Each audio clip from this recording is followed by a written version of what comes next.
Hey guys, C-Drama Invasion here, back with a recap on 1.5 weeks of C-Drama news, entertainment, gossip, updates, all of those things. But this week we've got so much breaking news. I woke up to the most shocking news all over my timeline, which is Darren Wong being arrested for attempted murder. And it's alleged that, well, I saw news of him before, and he was already in trouble with authorities for allegedly evading military services.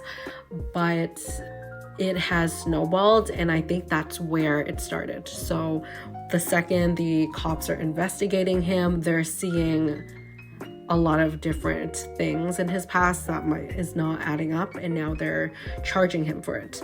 So I'm just gonna start with that. I know I usually do C-Drama news first, but this is just on my brain, and I've been researching, going down the rabbit hole. So let's talk about it. Obviously, it is very current, like right now. It's happening right now. He's arrested. They're still investigating. Not all of the things are released to the public, and all of the things said is alleged because it's an ongoing case. Everything is kept under wraps, and there's just claims on the internet and things that are coming out about his personality that people are adding up. But I obviously know him from the drama The Wolf, starring him, Xiaojian, and Li Qin. So it's shocking, honestly. Like, you never really know what somebody is capable of. But for now, his team is denying all the charges. They haven't publicly stated it, but based off of insider reports, that's what they're saying. But Taiwanese actor Darren Wong has been transferred to authorities, the district prosecutor. So yesterday, which is March 3rd at the time I'm filming, there was news that broke out. Taiwanese media said that he was being arrested for attempted murder, and it happens to be that he and a friend allegedly beat up a driver very severely after being dissatisfied with the type of vehicle or how their customer service was. But notice how it's not being charged for assault and it's being charged for attempted murder. So those are two different things, absolutely. And the severity of the crimes, the punishment is as well. So obviously the other person, like the driver, is in a very serious condition for this to happen. And I don't know what else to say because it's currently going on, but that's really scary for you to like snap, even if it's like bad service or anything.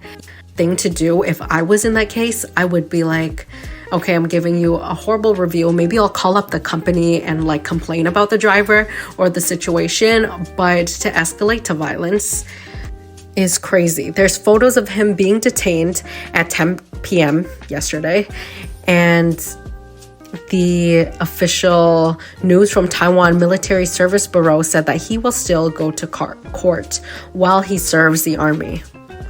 For the previous case of him evading military, he was released on bail, and he didn't say anything. So after he paid for the fine for evading military, they made an arrangement where he is going to serve this month, so in March. As far as it goes right now, they're saying that he's denying everything, and his team is keeping that stance. Only time will tell what will happen with this case, but I'll keep my eyes out, even though I doubt there will be anything except for maybe a PR statement that, you know, typical, they're gonna sue if they see like people guessing or adding flames to the fire when it's not true, just to protect their client. But usually you're not gonna get an answer until there's a decision in courts. We're seeing rumors, anonymous tips and stuff online that I read, and it's saying that he had close ties to people engaged in the business of loan shark, allegedly, and different types of gangs, seedy people. And those insiders are saying with time you'll see that it's not just this case. Like, Soon they're gonna pull up a lot of his history and shady dealings with those people, and a lot of it is illegal. So those anonymous tips are saying that it's just the tip of the iceberg. Let me know your thoughts. Obviously, all of the dramas he's in, upcoming roles and stuff, is on hiatus. Probably shelved indefinitely. But yeah, let's move on to C-dramas that aired recently in the past week and a half. First off is The Best Thing. This is a drama starring Zhang Linghe and Shu Rohan. It has 28 episodes and is getting amazing reviews. It's airing on iQIYI, and it's a business romance medical drama. Female lead works as a hotel staff. Male lead is a doctor, and they realize they kind of live in the same community. I heard it's a very sweet, a nice fluffy romance that's not problematic, pretty healthy and adorable. Really all you need in a good modern romance drama.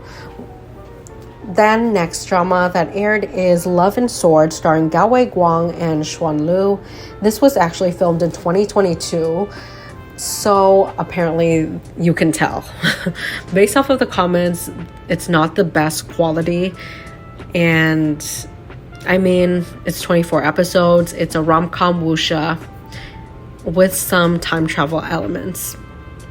It tells a story of a female lead who enters a martial world by mistake. And he saves her. They kind of protect each other in this martial world and fall in love. Even though it's filmed like 3 years ago, people are saying like you can tell the era of female lead writing back then was not it, because we kind of throughout the years went into more like businesswoman, female empowerment, more realistic characters, even if we're shining on like the nitty-gritty or like the harsh realities that women had to go through.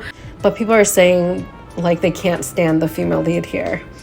That's a bummer. I have not watched it yet, even though I do like Van Gogh, and it's been so long since I've actually completed his drama. But let me know your thoughts and if these first reactions are accurate. Then we have a drama I put on at the background, but then got so hooked recently, and that's Sujin. It stars Zhang Wanyi and Jing Tian. It aired on the 1st of March on Tencent Video. It's also available on Viki and iQIYI. This is a drama about a lady who is reborn. So yes, it's a rebirth drama similar to Blossom, and she's solving cases that will help her family not end up in this tragic situation. And when she travels to the past, she meets the male lead again. They keep on working together on different cases. These cases are actually very gripping, very dark as well, pretty graphic when it comes to like violence against women, so trigger warnings. And also, if you're a Zhang Wanyi fan like me, you might be a little disappointed because it's more about the female lead's story over the male lead. So he has very limited screen time, but technically kind of makes sense because she's on the fence with him because of a couple of things that happened in like the future timeline, and she's just trying to avoid bad things, drama that's going to happen to her. Then on the 3rd, we have Northward, starring Bai Lu and Oh Hao. This is a CCTV iQIYI drama following a group of neighborhood kids through the 90s and through like adulthood, the age of technology, and how that changes their relationship. But ultimately, it's like a heartwarming family and coming of age story. Speaking of Bai Lu, during an interview about Northward, which I found interesting, she said that she wants to stop doing costume dramas. And this is because she wants to focus on modern dramas, things that are more different, meaningful, and a bit more nuanced. And I applaud her for that. I really see her try with iQIYI dramas. Obviously, she does her xianxia costume dramas. Those are the money makers, the one that everybody loves, the idol costume dramas. But despite that, she really put her foot down. So she's like, after she finished all of the projects that she's doing right now, you won't see her in the similar roles as before, especially costume dramas. So she said no to that explicitly. She also says she really wants a break, and it's because she's getting exhausted, burnt out with all these characters, all these scripts. None of them are giving her inspiration, and I think this is a very healthy thing to do. And obviously, when you're in the market, you're like one of the top actresses, it's a very hard decision to make because your team, everybody is probably pushing you because this is your prime time.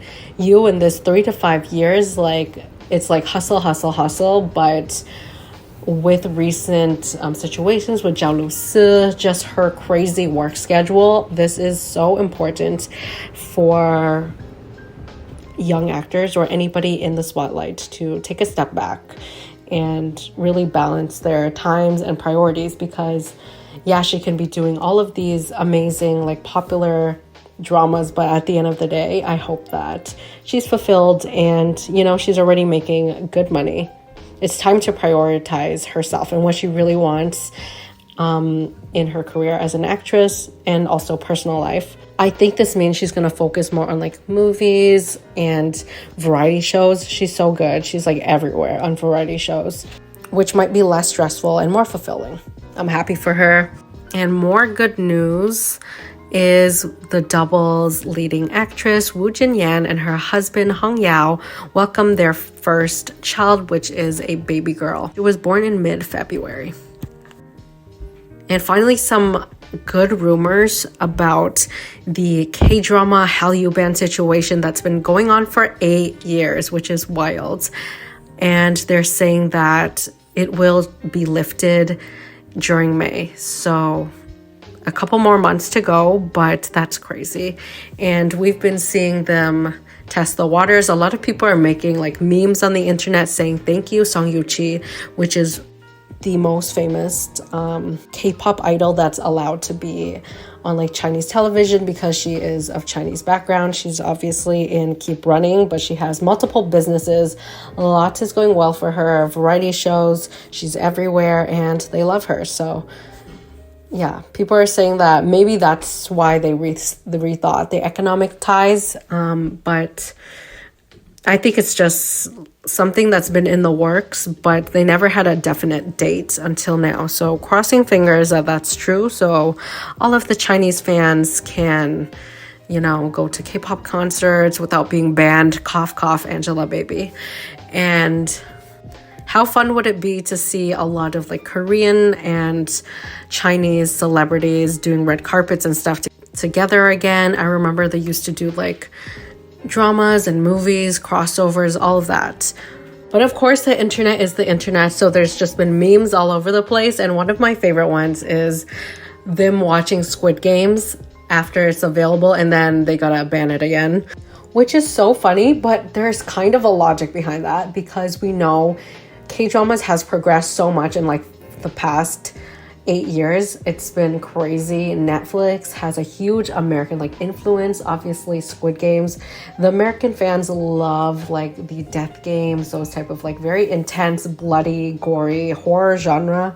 And China's the very opposite of that. So will be interesting. And for rumor of the week, we have a historical drama that is planned by Youku and produced by Kill Me Love Me and Dashing Youth producers. So both of them are working together, and the rumors is the cast will be Dai Lu, which I love, and Ao Peng. Both were together in Moonlight Mystique. So what an interesting pair, and I can't wait. I hope it's true. It would make sense, they already worked together before. That's great. They're kind of friends and acquainted, so it will be nice to see. That's the end of this episode. What a crazy one. Honestly, the past few weeks, so much crazy news. Every single week and a half, 2 weeks, I come back and I'm like, wow, I can't believe that happened. Leave down in the comments below, what are you guys watching? Let me know. Also, speaking of Moonlight Mystique, my review of it should be up, so go check it out. I was sick for a week, and I'm just catching up to dramas and gotta put out the reviews and stuff. Look forward to the White Olive Tree review, Blossoming Love, and if I finish Love of Divine Tree, that as well.